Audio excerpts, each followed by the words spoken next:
Well, now for the rest of the story. Hey, Crowley here. Today I'm going to tell you the story of the Oak Ridge buck and give you a little background on the area that I was hunting in.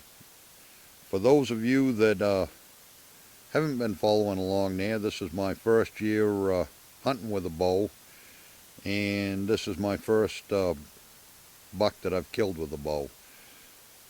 So anyway, I've hunted this area for years with a rifle, and one of the biggest problems that I've had is that there's a whole bunch of other people that know about the area as well.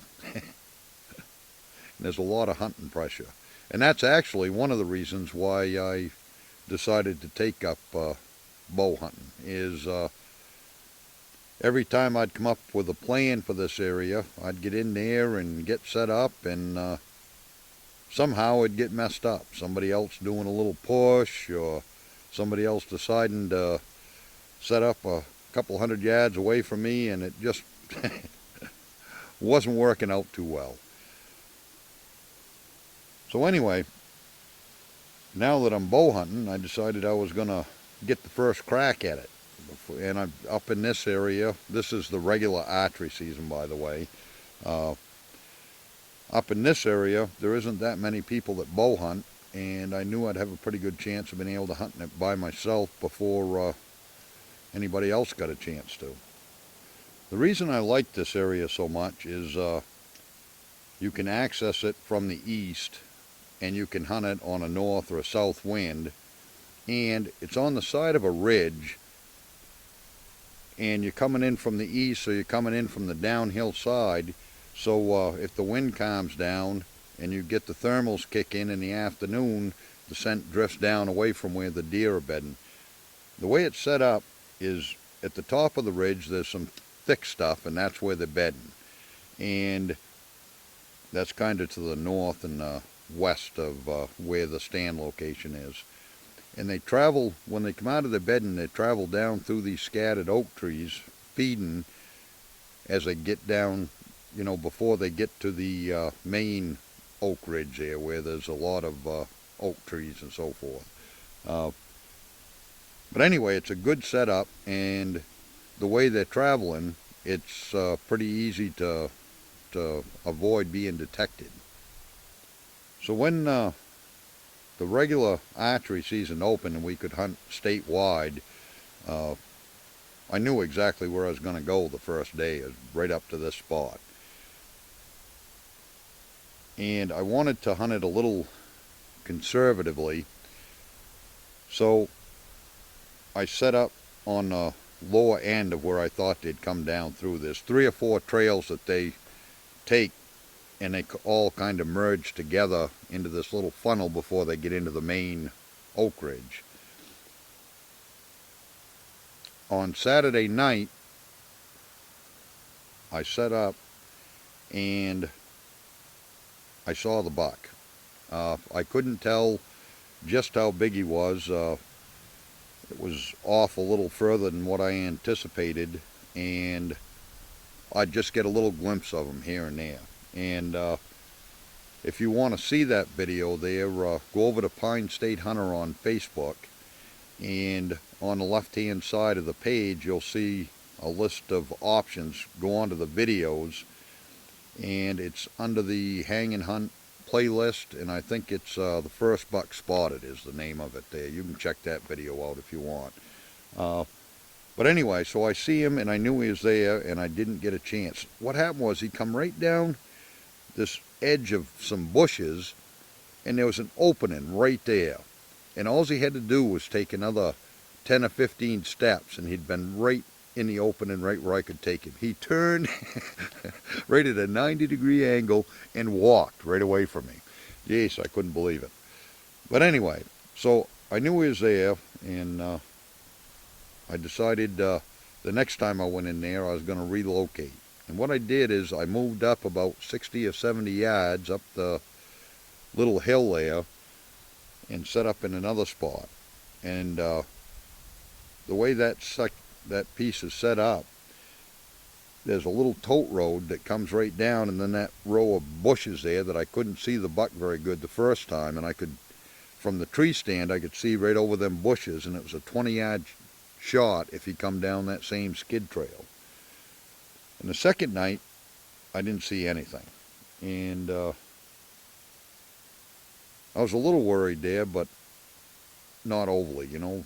Deer do what deer do, and some nights they just do things differently, you know. And actually, when I left that night, I packed up all my stuff, and I probably got 150 or 200 yards away from the stand, and I jumped the deer. This was after dark, and he blew at me once or twice, he or she, I don't know, but that bothered me a little bit. But the third night, I go in and I set up in the same exact spot that I set on the second night, and everything was perfect. The wind was just right, wasn't blowing too awful hard, and it was supposed to cool down as the evening went on. And the time started ticking by, and I wasn't seeing nothing. And it was getting close to the end of the legal time, probably 15 or 20 minutes. But I was on the east side of the ridge, and it gets darker there a little bit earlier than what it does on the other side. Anyway, it was probably about 10 minutes before I wouldn't be able to shoot anymore. Probably 15 to 20 minutes left to legal shooting time. And, geez, I thought I see something. And I looked, and sure enough, that buck is coming right down that trail. And I turned the camera around and turned it on, and I could have sworn that I got the record button pushed. But this is all I got for video. Awful. And the buck was just easing along, picking up acorns here and there. Didn't have a care in the world. And he gets right to 20 yards, and I'm kind of watching him in the video camera and watching what he's doing. And at first I was thinking, yeah, I think I might let him slide, you know. I'll just videotape him and let him go. I was kind of looking for a bigger buck, to be honest. Then he got about 20 yards, and he stopped right broadside. And I said, boy, I think that's big enough. I went to draw my bow back, and for some reason I had turned my platform just a little bit to the left of where it was the night before, and when I drew back, my elbow hit the tree behind me. And I was only at about 3/4 draw. And I said, well, I tried to adjust my feet, and I couldn't get them adjusted. And I said, I'm going to have to let this down and turn a little bit and redraw. So I started to let it down, and I tapped the release by accident. The arrow goes zing right down between his legs, under his belly, into a brush pile. The deer jumps and takes about 2 big bounds and stops. And about this time, I'm fiddling around trying to get my next arrow there. And I finally get it knocked, and I'm starting to draw back, and he takes 2 more steps, and now he's in a bunch of brush there, and I can't see him. I said, well, that's the end of that. So now he's in this clump of bushes, and I can't really see him. And although there's plenty of legal shooting time left, it's starting to get dark enough that I can't see my pins real well. I can still see him, but not that well. And all of a sudden, he turns and comes right back out of them bushes, right back towards me. How lucky can you get?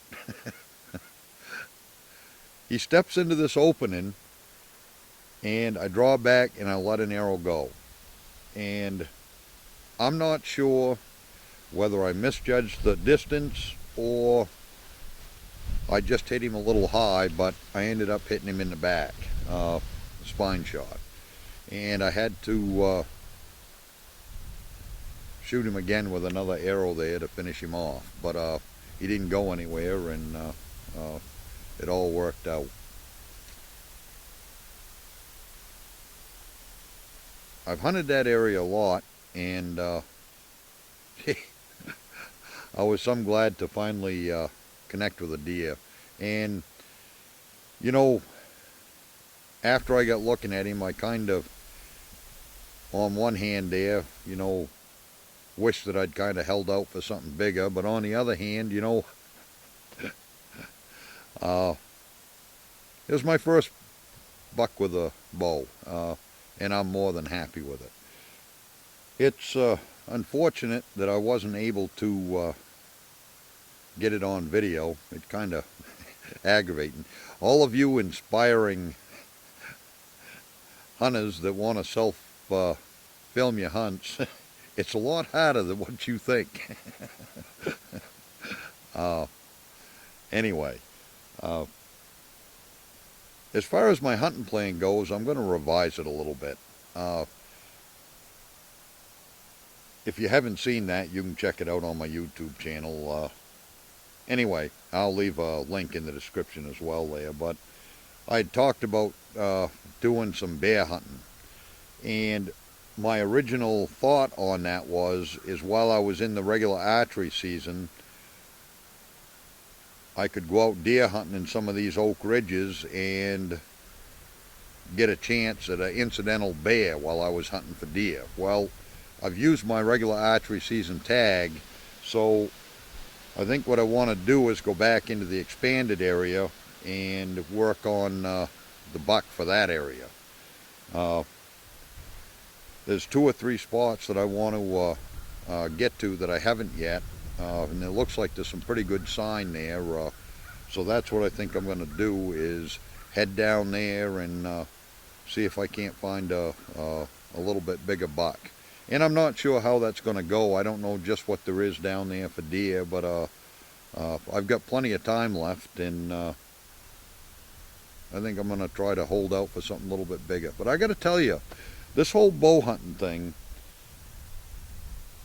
is totally different than rifle hunting. I mean, the excitement when you see a deer at 20 yards is way over the top of rifle hunting and seeing something at 75 yards or 100 yards. So I can't guarantee that I'm going to be able to hold out when I see something. But anyway, that's the plan. I'm going to head down there and see if I can't get a buck down there. And I still got a couple of doe tags that I've paid for there that I can work on as well.